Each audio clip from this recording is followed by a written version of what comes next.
buenas noches, bienvenidos a Desafío 2019. Atención, tenemos un programa cargado de actualidad en el día de hoy. Vamos a estar hablando de Chile enseguida con un móvil desde Santiago de Chile. También tenemos a nuestros amigos de La Mirada Poderosa que estuvieron en Chile y traen un material espectacular que no te podés perder. Vamos a estar hablando de eso que es el tema del día desde ya y también de otro tema del día, el pacto social. Tal vez el punto de partida del gobierno de Alberto Fernández. Lo vamos a estar debatiendo con un sindicalista importante, con Sergio Palazzo, y con un empresario. Vamos a ver qué opinan, porque ya se está hablando y hasta se ha delineado y hasta se habla de tal vez un presidente de ese Consejo Económico Social. De todo eso hablamos en un ratito. La columna de Manuel Álvarez Agis va a detenerse en la herencia económica que deja el gobierno de Mauricio Macri. Tema de debate de estricta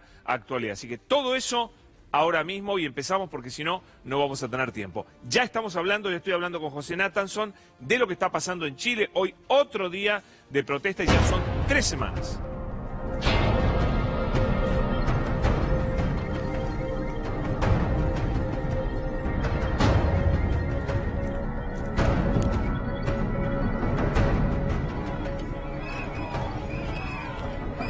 Tres semanas durísimas. Hoy me decía un periodista, lo que está pidiendo la gente no es ni siquiera una reforma de la Constitución. Están pidiendo hacer una Constitución de cero, de nuevo. Sí. José Nathanson, bienvenido, señor. ¿Qué tal, Pablo? Buenas noches. Efectivamente, hoy se vive la tercera semana de protestas continua en Chile, es decir, la protesta no ha aflojado en Chile, se viene sosteniendo, la sociedad chilena viene sosteniendo el pulso de la protesta desde que empezó hace 3 semanas y como vos decís, lo que se reclama no es una modificación de un artículo, otro de la Constitución, algo que ya se ha pedido muchas veces y que incluso se ha logrado, porque la Constitución chilena ha sido emparchada en diferentes momentos y el modelo se ha ido corrigiendo, sino algo más parecido a una refundación institucional y socioeconómica del país, algo mucho más difícil de hacer en un país muy desigual, con una élite política muy fuerte, con una élite económica muy fuerte, con un empresariado muy poderoso. Hay un verdadero conflicto social, usemos la palabra clásica, hay un verdadero, no quiero usar lucha de clase para no ser tan antiguo, pero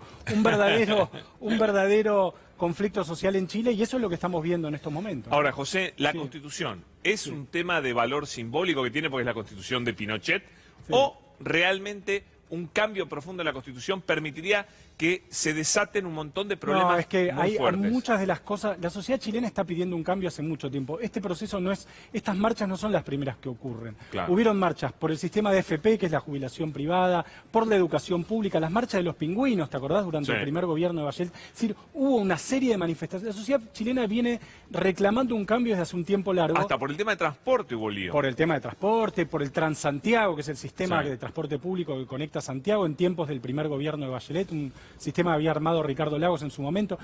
La sociedad chilena viene reclamando un cambio desde hace un tiempo. Ahora, ¿qué pasa? El mundo social y el mundo político en Chile están disociados. Es decir, hay una distancia creciente entre el mundo institucional que tiene una lectura del modelo chileno diferente a la que tiene una parte importante de la sociedad. No quiero decir con esto que el modelo chileno sea un desastre del principio al fin, ha crecido mucho Chile, ha reducido la pobreza, eso es verdad. No es una mentira, no es un invento de los medios. Ahora, al mismo tiempo tiene una cantidad de asignaturas pendientes, que es lo que viene reclamando la sociedad en estas marchas que venimos viendo, ¿no? Te invito, José, a charlar con Francisco Martorell, que es un periodista chileno que está vía Skype con nosotros ya mismo. Hola, Francisco. José Nathanson y Pablo Dugan, te saludamos. ¿Cómo va? Hola, José, Opa. ¿Cómo están? Bueno, ¿cómo se ha vivido el día de hoy, Francisco, allí? Fue un día bastante duro. Después de la protesta violenta que comenzó hace 3 semanas, ya esta es la 18ª jornada, se había encauzado hacia otro tipo de manifestaciones. Tuvimos muchos cabildos, muchos actos culturales, mucha discusión y asamblea, conversando, reflexionando, especialmente este fin de semana. Y hoy, si bien las manifestaciones partieron como muy pacíficas, en algún momento se desbandaron, y tanto en Santiago como en Concepción y Viña del Mar hubo saqueos, barricadas, enfrentamientos muy fuertes, con heridos de ambos bandos. Muchos policías, incluso 2 carabineros de las fuerzas especiales fueron alcanzadas por una molotov, varios manifestantes y sufrieron atropellos, heridas con perdigones. Es decir, fue una jornada que a partir de las 7 de la tarde se convirtió en bastante violenta. Francisco, ¿qué tal? Buenas noches. La pregunta que te quería formular, tratando de entender cómo va evolucionando esta protesta, es si más allá del tono más violento, más pacífico de la protesta, la masividad ha ido aflojando, se ha ido incrementando. Es decir, ¿cuánta gente está protestando en este momento? ¿Más que antes, menos que antes? ¿Cómo ves esto? Por eso te decía, yo creo que tuvimos el pic de manifestación en la calle, que fue la jornada del viernes anterior, cuando más o menos en todo el país salieron entre 1,5 millones y 2 millones de personas a la calle a manifestarse. Luego, obviamente, como toda protesta se va desgastando, pero no era un desgaste de que la gente se cansara de protestar o que no siguiera en las demandas, sino que era encauzado hacia otro sector. El fin de semana tuvimos a cientos de miles de personas reunidas en plazas, en cabildos, en los municipios, en los centros culturales conversando, hasta los niños participando en esta suerte de asamblea constituyente infantil. Es decir, tú hoy día ves en todas partes de Chile, en las esquinas, en distintos rincones, a gente reflexionando y tocando la cacerola. Eso permanece muy fuerte, está muy permanente. Francisco, te hago una pregunta muy cortita y ya tenemos a nuestra gente desde Santiago de Chile. Pero, ¿cuáles son las demandas actuales? ¿Han ido mutando? ¿Qué es lo que pide la gente hoy para hacer un súper resumen de eso? Mira, imposible saber con certeza cuáles son las demandas, pero efectivamente acá hay un elemento concreto, fin a los abusos. El sistema neoliberal que se impuso en Chile abusó de las personas en distintas partes, con los intereses de las tarjetas de crédito, con el sobreendeudamiento, con la colusión de las grandes empresas, el sistema de pensiones indignos, el transporte que no es de calidad. Todo ese tipo de demandas surgieron en la sociedad chilena y hoy las está expresando con mucha fuerza. Pero si tú me dijeras rápido, el tema de la educación sigue muy presente, muchos jóvenes endeudados, el tema de las pensiones y los salarios. Hoy en Chile la media salarial es de 400.000 pesos, que es casi un 40% de lo que gana un español, y en nuestro supermercado cuesta comprar más caro que en España. Francisco, un abrazo, muchas gracias. Un abrazo, que les vaya muy bien. Chau, hasta luego. Nos vamos urgente a Santiago de Chile. Allí está haciendo un trabajo increíble el equipo de C5N. A la cabeza está Mauro Fulco. Hola Mauro, ¿cómo andás? Pablo, buenas noches, ¿cómo estás vos? Bien, muy bien. Te hemos visto hoy pasar por todas las situaciones. Tuviste que bancarte gases, atropellos, bueno, todo el lío. Contanos un poquito cómo fue tu día desde allá. Sí, fue una jornada muy, pero muy agitada, como bien decís. En realidad arrancamos bien temprano porque fuimos a acompañar una delegación de derechos humanos que fue a denunciar justamente las violaciones sistemáticas que se están llevando a cabo en este país de parte de la policía, de la violencia estatal. 3.000 heridos, 23 muertos, violaciones físicas, 19 violaciones denunciadas. Estuvimos acompañando a esta delegación que fue hacia La Moneda, que queda aquí a 300 metros, 250 metros, a presentar el petitorio ante el presidente Sebastián Piñera. Arrancamos bien temprano y luego fuimos a Plaza Italia, donde se produjo la llamada supermarcha. Hoy lunes se congregaron más de 70 organizaciones de derechos humanos y gente espontánea. Aquí hay 18 días de marchas ininterrumpidas, y allí lo que nos tocó vivir fue la represión en carne propia. Realmente es una marcha en la que hubo algunos incidentes salteados, pero mayormente estuvo regado por la represión de las fuerzas policiales, que no tenían ningún tipo de miramiento en disparar gases al cuerpo a familias, a Mauro, jóvenes, eso te quiero preguntar. Carritos con bebés. Acá no hay distinción. Eso te quiero preguntar, con tu experiencia, lo que se ha vivido en protestas en la Argentina, en Buenos Aires, ¿cómo comparás la reacción policial de allá y de aquí? Es muy diferente. Para empezar, yo no sé qué tienen los gases aquí, pero son mucho más potentes que los gases en Argentina. Nos ha tocado, por cuestiones laborales, obviamente, estar en distintas manifestaciones, y lo que puedo dar fe, Emiliano, yo, que estuvimos en esta situación, que los gases son mucho más fuertes, más potentes y que atacan por todos lados. Los policías no solamente disparan, sino que hay carros hidrantes que disparan específicamente gas. No solamente los de agua, los tradicionales, que aquí se llaman llaman guanacos, sino están los llamados zorrinos, que pasan carros hidrantes disparando gas. Sí, lo vimos, impresionante. E inclusive al finalizar... Al finalizar la jornada, un elemento más que no llegamos a mostrar es que arrojaban gas pimienta desde el helicóptero policial. O sea, realmente ¡Mentiroso! aquí la represión es feroz y es fatal, es fatal. Buenas noches. Te quería preguntar, dado que estuviste durante todo el día recorriendo las calles y hablando con los manifestantes y con la gente en la calle, en las marchas y en las movilizaciones, ¿qué pudiste recoger en cuanto a cómo sigue esto? Es decir, después de este super lunes, de esta marcha con tanta represión, ¿qué es lo que recabaste acerca de cómo continúa? Esto no pareciera terminar ni tener un fin inmediato siquiera. Mañana hay otra movilización convocada a Plaza Italia. Y el miércoles son los camioneros quienes van a llegar hasta aquí, hasta Santiago. Tienen previsto cortar las rutas el miércoles a la mañana. Tienen previsto cortar las rutas por la mañana y venir aquí por la tarde a Santiago. No parece terminar esto porque las reformas que se están buscando son reformas de fondo. Aquí lo que se busca es la modificación de la Carta Magna, la modificación de la Constitución y sobre todo una mayor igualdad y una mayor inclusión, que es la principal demanda de la sociedad chilena.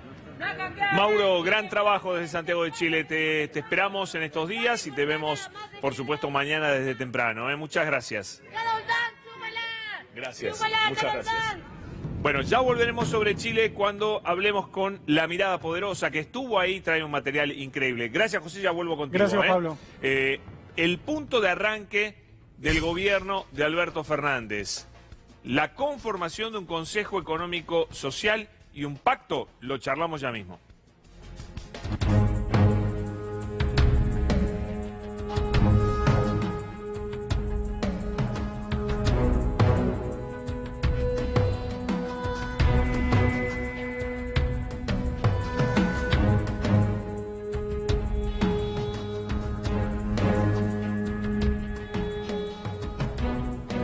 Bueno, por cuestiones de agenda se atrasó la entrevista que le va a hacer Pedro Brigger a Alberto Fernández en México, así que en un ratito va a estar hablando con nosotros el presidente electo de la Nación Argentina, Alberto Fernández, hablando en exclusiva con nosotros en directo desde México. Eso en un ratito nada más. Ahora nos metemos en el pacto social con dos actores importantes, los sindicalistas y los empresarios. Está Sergio Palazzo de la Bancaria, bienvenido Sergio. Muchas gracias por venir. Marcelo Fernández de Cejera, bienvenido. Buenas noches, Pablo, ¿cómo estás?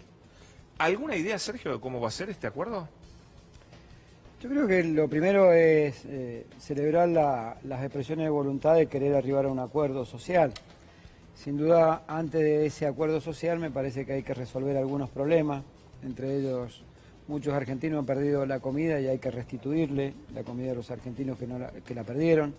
Hay que restituir los medicamentos a los argentinos que lo perdieron y hay que tratar de poner en un pie de igualdad, o más o menos parecido, a aquellos sectores más desprotegidos que han quedado muy desfasados con relación a la inflación.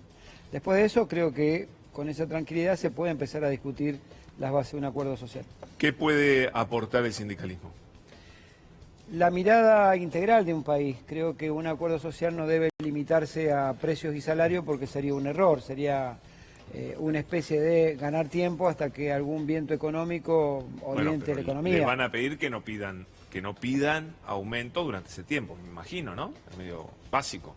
Yo creo que un acuerdo social tiene que exceder eso. Un acuerdo social tiene que discutir el pleno empleo, tiene que discutir la erradicación del trabajo negro, tiene que discutir qué sector de la economía tracciona el crecimiento para recuperar por volumen recaudación y recuperar empleo, qué se hace con el ahorro argentino, si se sigue timbiando en la LELIC o si se vuelca el crédito de verdad al sector privado para que haya mayor producción. Yo si el pacto social es un simple congelamiento, no le veo mucho futuro, ¿no? Claro. Marcelo, bienvenido. Gracias. No, Pablo, gracias por la invitación. ¿Cómo ves el aporte? ¿Qué aporte van a hacer los empresarios? A ver. Bueno, primero mucho tenemos que hacer nosotros, o sea, sobre todo el sector pyme. Digamos, creo que junto a los trabajadores y bueno, como decía Sergio, la gente que no le alcanza para comer o la gente que ha tenido los problemas con los medicamentos, bueno, los jubilados.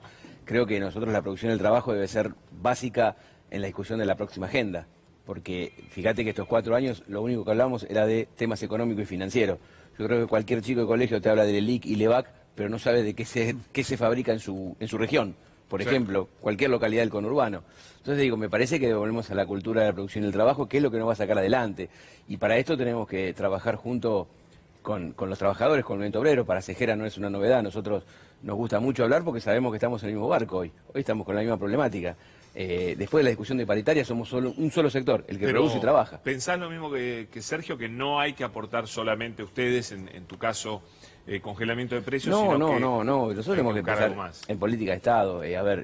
Esto no es por solamente un acuerdo de precio y salario, porque si no hubiera sido sencillo lo haría cualquiera. Llega el gobierno, hace un acuerdo de precio y salario y con eso tiene manejado todo. No tenemos que ver qué sectores nos van a ayudar a recuperar rápido en la economía, que cómo hacemos para que la banca pública, y acá apelo que estar con un dirigente justamente del sector en lo laboral, la banca pública es fundamental para nosotros, que nos aporte los créditos a tasas pagables, no a estas tasas de usura, para poder rápidamente ponernos en marcha.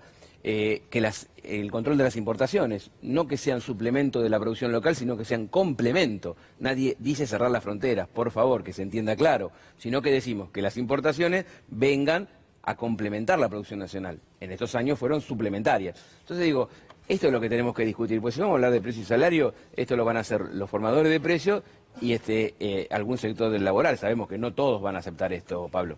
Sergio, ¿y las otras medidas, con quién se discute? ¿Con ya el equipo, cuando esté el equipo electo de...?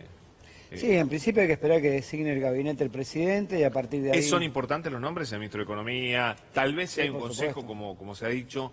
¿Quién preside este consejo? Claro, porque claro que son importantes, porque en el perfil de las personas que designe es el perfil de país o de política que se va a buscar. No es lo mismo poner gente que tenga una mirada desarrollista de la economía a poner a alguien que interpreta la economía desde otro lugar, ¿no? Entonces me parece que sí, que es importante. Vos Una charlaste de esto con Alberto. Sí, El otro nosotros día hemos hablado... Lo visitaste, ¿no? Sí. En la calle de México. Sí, sí, tuvimos una reunión. ¿Le pediste algo en particular? Sí, le pedí el fortalecimiento de la banca pública. En función de lo que decía Marcelo, nosotros creemos que para una economía en desarrollo es vital recuperar el empoderamiento que ha perdido la banca pública. La banca pública ha perdido con relación a lo que era de ser actor principal en el mercado financiero a ser un actor más especulativo del sistema. Le pedí que revalorizáramos. Toda la banca igual está en otra, ¿no? Sí, bueno, lo primero que hay que reformular es un sistema financiero. El sistema financiero tradicional hoy no funciona como tal, porque no está apalancando créditos con los depósitos, está tomando depósitos y colocándolo en títulos que emite el Banco Central, ¿no? Así que creo que lo primero es recuperar esa función primordial que tiene que tener el sistema financiero, que es dar crédito. Marcelo, ¿qué le pedirías a Alberto Fernández si lo ves cara a cara? Bueno, estuve en Tucumán. Claro. Yo por eso te decía que estaba la foto de la UIA, sería bueno, digo, que tenemos las pymes, ¿no? Porque en realidad la UIA no vino a Tucumán en el segundo. Lo que pasa es que si tuvieran una primera... un representante de todas las pymes, estarían en la foto. Pero claro, no, están pero bastante... en realidad, con todo respeto, digo, Eduardo Acevedo me parece que representa a las grandes empresas, la Unión Claro, Industrial toda sin la duda, vida, y sin nosotros respetamos a las pymes. Pero bueno, fue en Tucumán la foto, mira, Sí. la voy a pasar para que tenga producción, que fue con Daer y Caló y Alberto Fernández. Mirá, yo no me animo a pedirle nada, yo creo que conozco el pensamiento de Alberto Fernández, conozco a la vicepresidenta también porque fue presidenta y tenía todo un equipo que trabajaba, con el cual más o menos, si bien los nombres no van a ser lo mismo, imagino yo, pero muchos ya estuvieron y los conocemos en la función pública. Yo lo que espero es, mirá, primero que nos quite la FIP los pies de encima, porque la FIP nos está cobrando lo que pasó en estos años de política, es decir, nos está pidiendo lo que no pudimos pagar con intereses altísimos, pero no fue por culpa nuestra, sino por culpa de las políticas. Después, como te decía, el control del comercio exterior, es fundamental tener un control de comercio exterior. Claro. Y después tenemos que ver cómo hacemos para poder reactivar el mercado interno, que no sabemos si que es primero el huevo o la gallina, si es darle plata a la gente para que pueda consumir o reactivar para poder distribuir. Bueno, pero eso es lo que vamos a tener que discutir en el Consejo Económico y Social. A los dos los invito a recorrer algunas experiencias pasadas de acuerdos económicos con alguien que sabe mucho, que es nuestro compañero José Nathanson. Les va a interesar a ustedes lo que tiene para contar. Lo presentamos.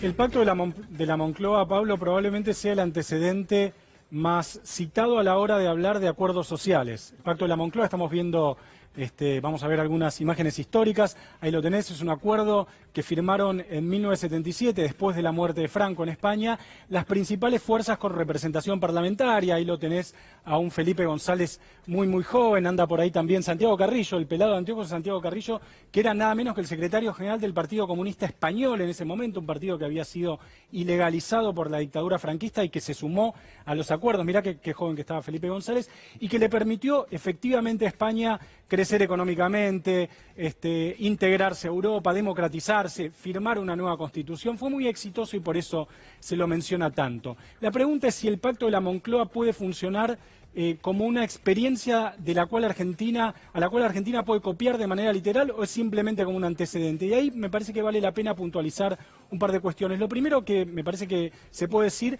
es que el Pacto de la Moncloa funcionó en buena medida porque hubo una decisión del resto de Europa de hacer que España funcione. Es casi una perogrusada decirlo, pero España queda en Europa y Argentina no. Esto quiere decir que España recibió, después del Pacto de la Moncloa, una cantidad de fondos, 100.000 millones de dólares netos, 100.000 millones de euros netos de recursos de la Unión Europea que le permitieron a España, o que le ayudaron a España a despegar económicamente. Es un factor que me parece que hay que tener en cuenta. No vamos a tener la ayuda exterior que tuvo España cuando firmó el Pacto de la Moncloa para esta etapa. Eso por un lado. Y por otro lado, y una cuestión ya más estructural, el Pacto de la Moncloa fue firmado todavía en un momento de posguerra, en el cual, parece que la metáfora que mejor funciona, por eso traje la tapa del libro que podemos ver ahora, es la de Bauman, el sociólogo, ahí está Sigmund Bauman, la modernidad líquida. Dice Bauman que la modernidad de la posguerra, una modernidad que hace pensar en un tiempo estable, repetitivo, previsible,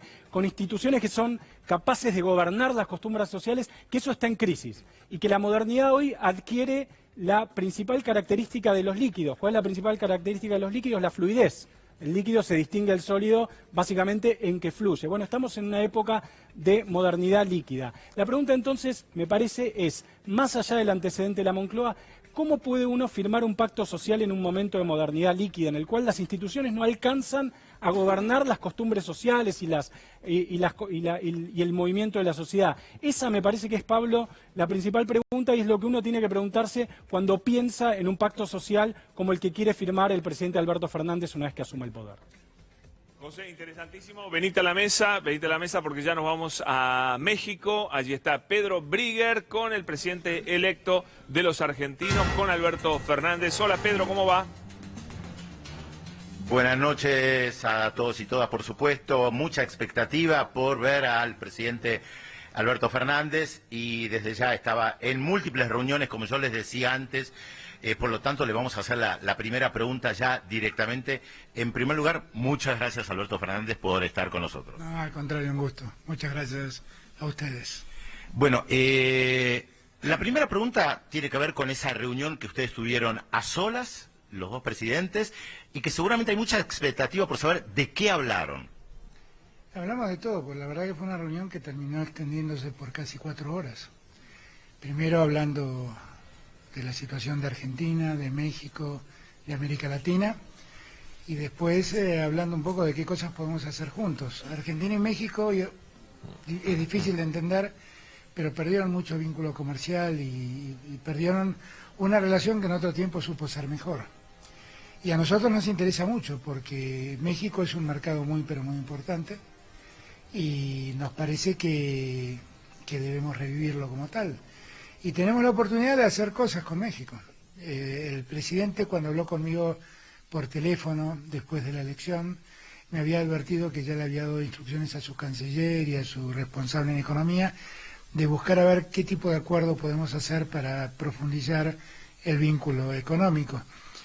Pero la verdad también lo que constaté es que tenemos una mirada muy semejante sobre lo que le pasa a América Latina, sobre lo que debemos hacer en América Latina, sobre lo que debemos hacer en nuestros países, y eso es muy gratificante porque hacía muchos años que México no miraba a América Latina, y el presidente López Obrador, gracias a Dios, lo está haciendo. Y México es un país muy importante, pero muy importante.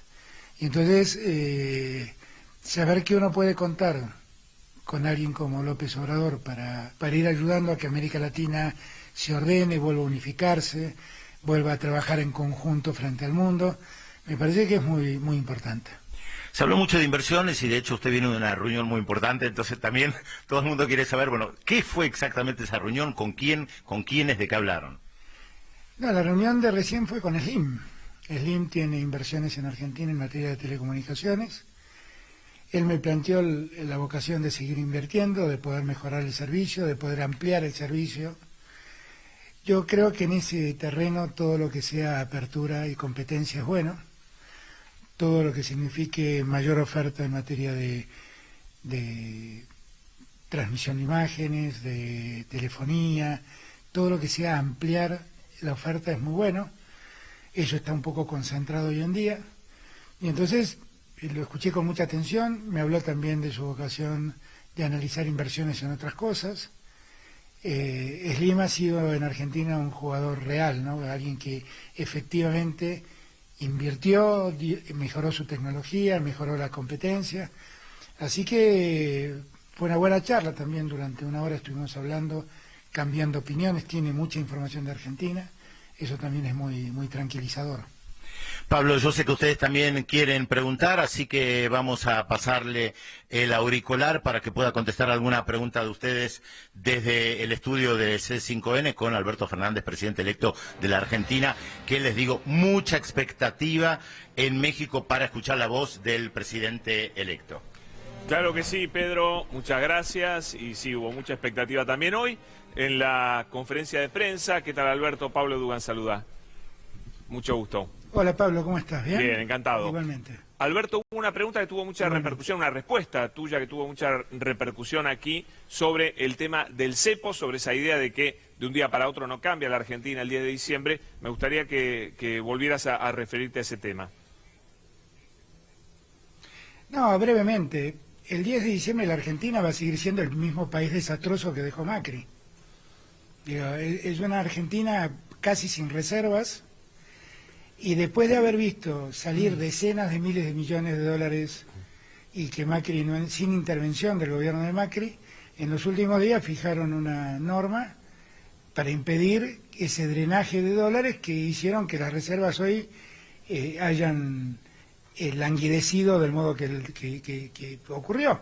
Entonces, la verdad es que el 10 de diciembre, ¿qué va a cambiar? Va a cambiar un presidente, pero el Banco Central va a seguir estando sin reservas. Y la Argentina tiene que hacer frente a compromisos y tiene que cuidar los dólares. Y entonces es muy difícil. Esta medida de restricción a la venta de dólares la ha puesto Macri cuando advirtió que corría el riesgo de dejar un Banco Central sin ninguna reserva. Y eso me parece que es lo que explica lo que ocurrió. El 10 de diciembre cambiaron presidente, pero esa economía es la que deja Macri, simplemente. Alberto, estábamos charlando acá con un sindicalista muy importante que conoce muy bien, Sergio Palazzo, y con Marcelo Fernández desde La Cejera. Estábamos hablando de cómo sería un acuerdo social. ¿Hay alguna definición que ya podamos tener los argentinos sobre qué es lo que nos espera después del 10 de diciembre en esa cuestión tan importante? Mira, en el último debate que hicimos en la Facultad de Derecho, yo ahí planteé que era hora de que la Argentina empiece a construir en algunos puntos la política del consenso, salir de la política de la imposición y pasar a la política del consenso. A mí me parece que en materia económica y social la Argentina está en una situación muy delicada, particularmente delicada. Y entonces nosotros tenemos que resolver antes que nada la situación de los que más débiles están. Y tenemos que generar políticas de Estado acordadas entre todos para devolver el trabajo, para sacar del hambre a los que están con hambre y para sacar de la pobreza a los que están en la pobreza. Y eso, lo ideal sería hacerlo y garantizar el trabajo a los que los tienen, que también es un riesgo que tiene la Argentina del presente, que se pierdan más fuentes de trabajo.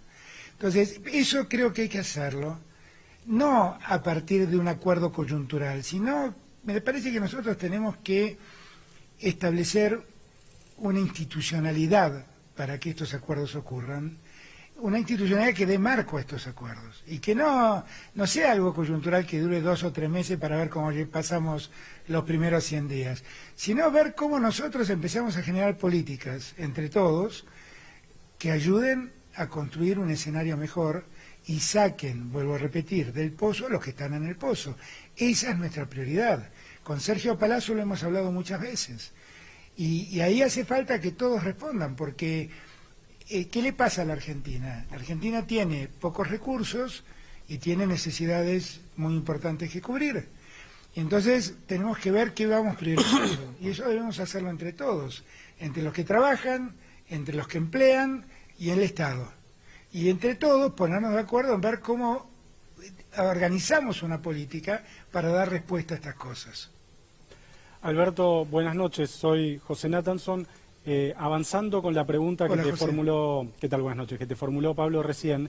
¿Qué temas debería incluir este acuerdo social? Más allá de salarios, inflación, también debería hablar de tarifas, de presupuesto asignado al área educativa. Es decir, ¿es algo más amplio que inflación y salarios y precios o no? A mí me parece que nosotros tendríamos que tratar de tocar todos los temas que nos están preocupando y que hacen a la operatividad de la Argentina, por decirlo de algún modo. Hay muchos de esos temas que está claro que el gobierno tomará una primera decisión, pero el problema no es qué decisión se toma, sino cómo se sigue. Tal vez en el tema tarifario nosotros podemos tomar una decisión, pero tenemos una decisión de cómo seguir para adelante. En materia educativa, todo lo que podemos hacer por mejorar la calidad educativa y la posibilidad de que nuestros chicos sigan yendo a los colegios, bienvenido sea. Entonces, esa idea del Consejo Económico Social que alguna vez alguien planteó por ahí, es hora de institucionalizarlo y poner allí adentro los temas de debate que tenemos que poner y acordarlo como políticas de Estado, que dejen de ser decisiones coyunturales de un gobierno que está, como la Constitución manda, 4 años en el poder, y generar políticas que trasciendan a estos gobiernos. Ese es mi deseo, esa es la vocación que tengo, y por eso en el debate dije dar un paso que nos permita pasar de la política de la imposición a la política del consenso, en temas que centralmente tienen que ver con lo económico y lo social. Alberto, en estos días usted tuvo mucho contacto con gente del exterior, lo está teniendo ahora. ¿Cómo piensa que nos están viendo en este momento? ¿Cómo están viendo a la Argentina? ¿Como un país en qué situación, en qué estado? Con todos los líderes del mundo con los que he hablado. Hoy recibí la carta de Macron y una propuesta de hablar de Macron. Lo primero que hay que ver y contarle a los argentinos era cuánto nos mintieron, ¿no? Porque la verdad es que el mundo se iba a cerrar frente a nuestra llegada, y lo único que yo estoy percibiendo es un mundo que se abre y que comprende el estado en el que nos dejaron. Entonces, me parece que el mundo es muy comprensivo, por lo menos en una primera instancia, de la situación en la que la Argentina está. Y en eso me parece que es algo muy tranquilizador para mí. Todos, absolutamente todos, conocen el modo absurdo en que en muy poco tiempo la Argentina se endeudó y lo poco que sirvió tomar esa deuda. Esa deuda todos saben que sirvió para que se fugue, nada más que para eso. Y entonces todos entienden que hay que ayudar a la Argentina a salir de este trance. Y además todos entienden que la Argentina quiere cumplir sus obligaciones, pero necesita que estas obligaciones se cumplan sin necesidad de que sigan pagando un alto costo los que están en peor situación. Porque la Argentina ya no resiste más espacio para el ajuste. El ajuste ha hecho que nuestros chicos se queden sin vacunas para el sarampión, para que entendamos hasta dónde llegó el ajuste. El ajuste permitió que el sarampión y la viruela vuelvan a ser enfermedades en la Argentina. ¿Qué más le vamos a pedir a los argentinos que ajusten? Entonces, la Argentina necesita tiempo para recuperarse, para mejorar las condiciones de vida de los argentinos, para sacar de la pobreza al mayor número de argentinos que están en ese pozo de la pobreza, para devolver el trabajo, para que las pymes vuelvan a producir. Para eso necesitamos los recursos y necesitamos tiempo para que la Argentina vuelva a funcionar, podamos encender, como decía yo en la campaña, nuevamente la economía y a partir de allí ver de cumplir nuestras obligaciones. Alberto, tiempo entiendo que significa básicamente una posibilidad de renegociar la deuda que le permita al nuevo gobierno tener un plazo para generar los dólares para pagar esa deuda que contrajo el gobierno actual.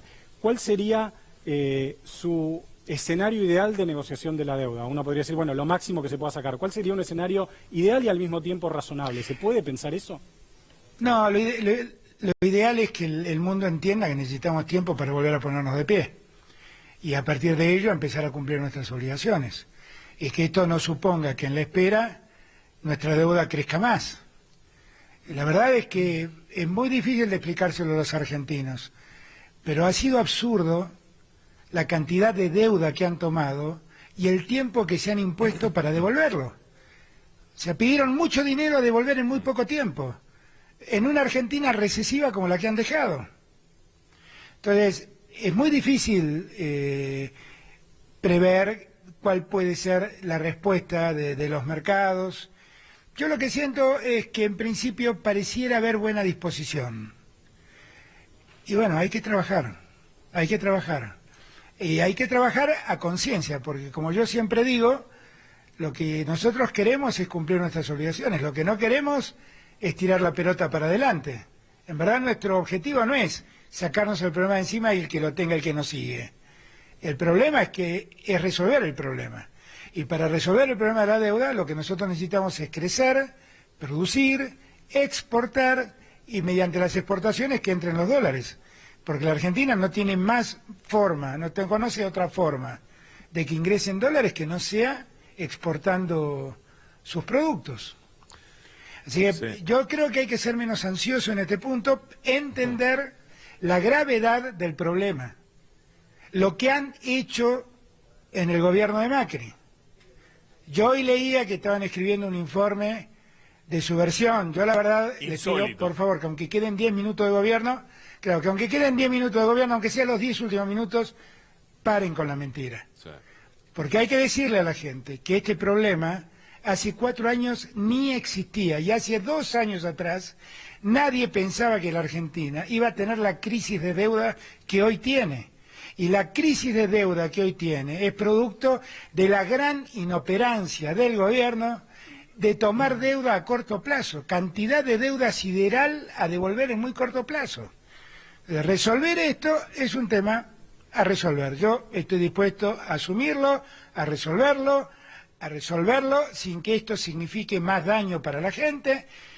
Y bueno, pero sería bueno que todos lo tengamos claro. Señor presidente electo Alberto Fernández, gracias por este ratito en la gira, ha sido muy amable con nosotros y muchas gracias a Pedro Brigger por Muchísimas gracias. Gracias. Le devuelvo el micrófono a Pedro, que se lo saqué porque si no iba a terminar con su brazo entumecido. Le devuelvo el micrófono a él. Gracias a ustedes. Gracias. Bueno, estamos cerrando acá la transmisión, la verdad. Gran abrazo para Pedro. Y cerramos la mesa con una reflexión de Sergio. Sergio, sobre lo que acaba de escuchar. Bueno, creo que es muy claro al plantear la realidad argentina, al caracterizar el problema que deja la deuda externa contraída por el gobierno y también su intención de resolverlo sin afectar derechos y sin afectar la calidad de vida que ya bastante deteriorada está de los argentinos. Gracias a los dos, muy amables. Gracias. Estamos muy corridos por el tiempo, pero muy amables a los dos. Gracias a José también. Gracias, Pablo. Señores, la mirada de la poderosa en Chile. A ver.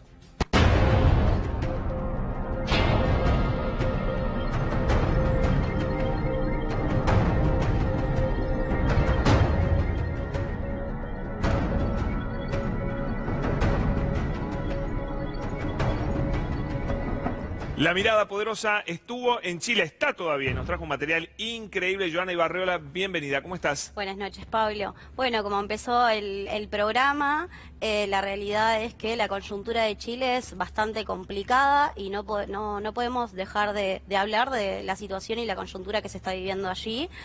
Hay que decir y especificar que esto no es un caso aislado, sino que es el avance de las políticas neoliberales en América Latina y que este paquete neoliberal viene con ajuste y represión.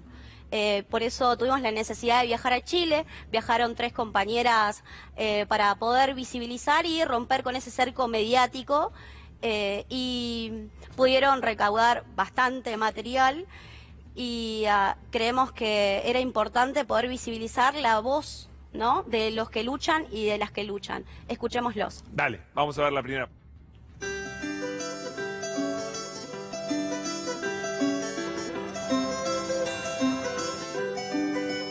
El derecho de vivir. Lo que hemos vivido en estos días a partir de esta rebelión, este estallido social, se viene expresando hace ya más de 2 décadas con la expresión del malestar social que evidenciaron primero los estudiantes secundarios. Uno ve la injusticia en la calle, ve los abuelitos pidiendo plata cuando deberían estar disfrutando sus últimos años de vida, ver como tu papá y tu mamá salen todos los días a las 6 de la mañana y vuelven a las 8 de la tarde porque tienen que trabajar, porque necesitan los miserables pesos que dan para poder vivir. Yo creo que esa rabia que uno va acumulando la va organizando y termina frente a Carabineros sin miedo y diciendo que aquí estamos, que no vamos a bajar los brazos y que no vamos a permitir y no vamos a esperar 46 años más para poder provocar un cambio interno y drástico en Chile. Este estallido obedece al agotamiento del modelo en este país. Los de arriba, el 1% más rico, ¿cierto?, ha logrado generar este amplio rechazo que finalmente este modelo no genera beneficios para las mayorías sociales y políticas.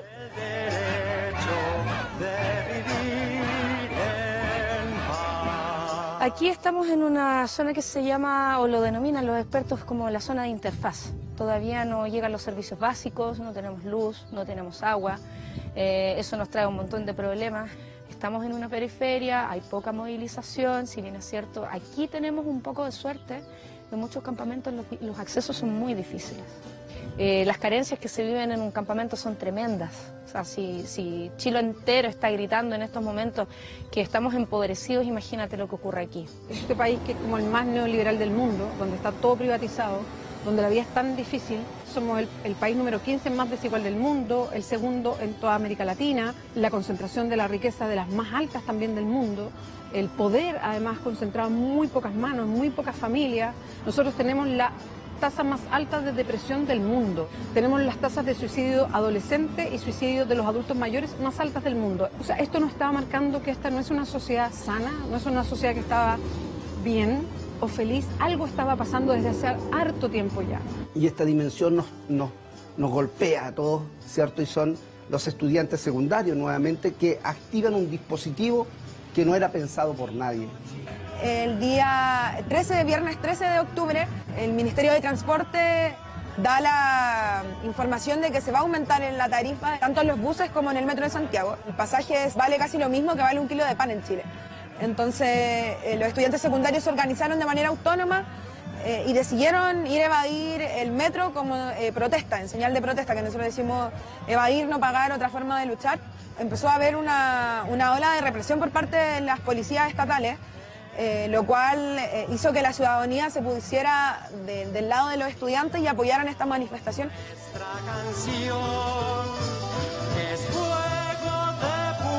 Efectivos del ejército se están reagrupando, pero siguen los disparos. Chile tiene hoy día los medios más concentrados de toda América Latina, concentrados además territorialmente, están todos concentrados en Santiago y concentrados además en un sector ideológico, son todos de grandes grupos económicos y todos desde la derecha económica. Estaban muy alineados con el discurso del gobierno, que esto era solamente vandalismo, que aquí no había un fondo social, que era solamente lumpen y que solo se limitaba a violencia que había que reprimir. En cambio, si uno miraba los medios internacionales, todos hablaban de algo mucho más profundo, que era cómo estaba haciendo crisis el modelo neoliberal o el modelo heredado de Pinochet. Lo que es la evasión, ¿cierto?, a partir de la alza de lo que es el pasaje en el metro, en la cuestión concreta que tiene que ver con la vida material de los ciudadanos y los ciudadanos que dicen, esto no da para más, y genera esta explosión de dignidad, de orgullo, de sentir que por fin Chile despertó de la larga noche neoliberal de más de 40 años, despertó ante el abuso, la injusticia y que desbordó la sociedad.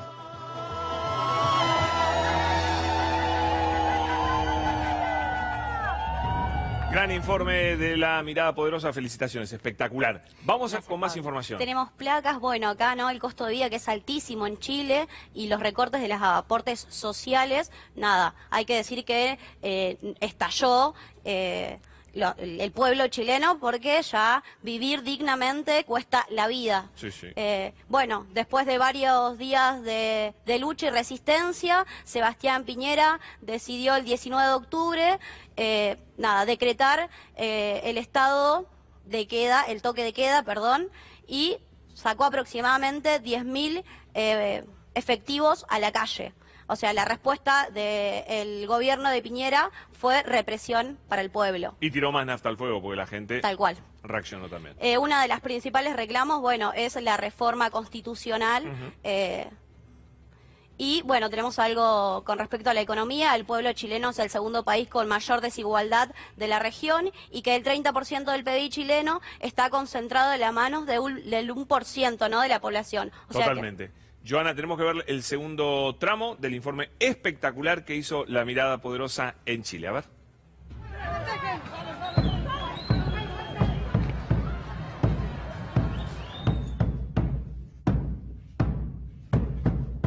La frase, esto no son 30 pesos a propósito del alza del metro, sino que son 30 años, fue una frase que se acuñó desde la calle. Y creo que refleja muy bien lo profundo del problema y cómo la gente tiene claro lo que le pasa. ¿Cuál es la dificultad? Que el gobierno, pese a este estallido, no se ha movido ni un ápice. O sea, no ha cambiado ni su propuesta de lo que está demandando la gente, que son cambios estructurales y de fondo al modelo. Porque cabe decirlo, el nivel de ignorancia en el cual nos han sumido el aparataje de gobierno es tremendo. La gente no sabe, por ejemplo, cuáles son sus derechos en un momento de una detención. El propio gobierno de Piñera lo que hace es clausurar la democracia, instalando, ¿cierto?, a los militares como el vínculo para la resolución del conflicto, que no es más que represión, que ha significado hasta la fecha más de 35 compañeros y compañeras muertos. Renzo Barbosa. ¡Presente! Justicia, verdad, no a la impunidad. Justicia, verdad, no a la impunidad. Justicia, verdad. Yo creo que hoy día los jóvenes son los que han llevado la vanguardia en este movimiento social. Y que claro, que finalmente crecieron en este sistema y que han hecho que acumulen una rabia durante tantos años que hoy día están siendo canalizadas a través de las movilizaciones. Y por eso yo creo que hoy día la juventud es la que está en las calles, porque no le tiene miedo a nada y a esta altura no nos importa si nos tiran a los militares o a los carabineros a las calles, finalmente vamos a conseguir nuestro objetivo, que es poder cambiar Chile. La constitución chilena, que se creó en dictadura, es una constitución que amarró todo. Chile cambió radicalmente en 3 años. Esto fue en dictadura. Entre el año 79 y el año 81 se dictaron 8 decretos leyes que cambiaron para siempre a este país.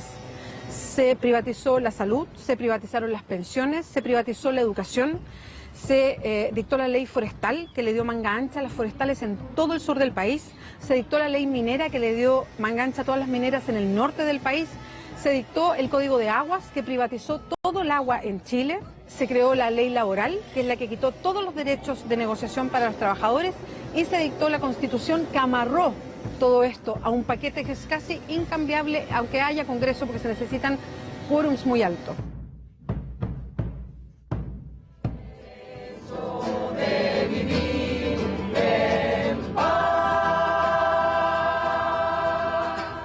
Ahora, ¿qué se está diciendo? Como tarea desde la calle, la vía constituyente para una nueva constitución es una cuestión de primer orden. Y eso, claro, tiene sus mecanismos también institucionales, formales, pero que hoy día lo expresamos en una cuestión no vivida en Chile, que tiene que ver con las asambleas populares, con el cabildo que se ha ido instalando. Este estallido social removió tanto el corazón y la mente de cada uno de los vecinos que solos se empezaron a autoconvocar. Entonces de repente me llega a mí una invitación donde me dicen, oye, va a haber un cabildo, ¿dónde? En Violeta Parra. Y fue como que de verdad me tocó toda la fibra. Dije, por fin los vecinos se están organizando. Habían ideas que no se habían concretado nunca, habían proyectos, había necesidad de diálogo, que es lo más importante. Entonces recién estamos haciendo, por primera vez creo en la historia de este país, ahora digamos esta historia contemporánea, el ejercicio cívico de empezar a organizarnos y ver de qué manera vamos a escribir nuestra historia.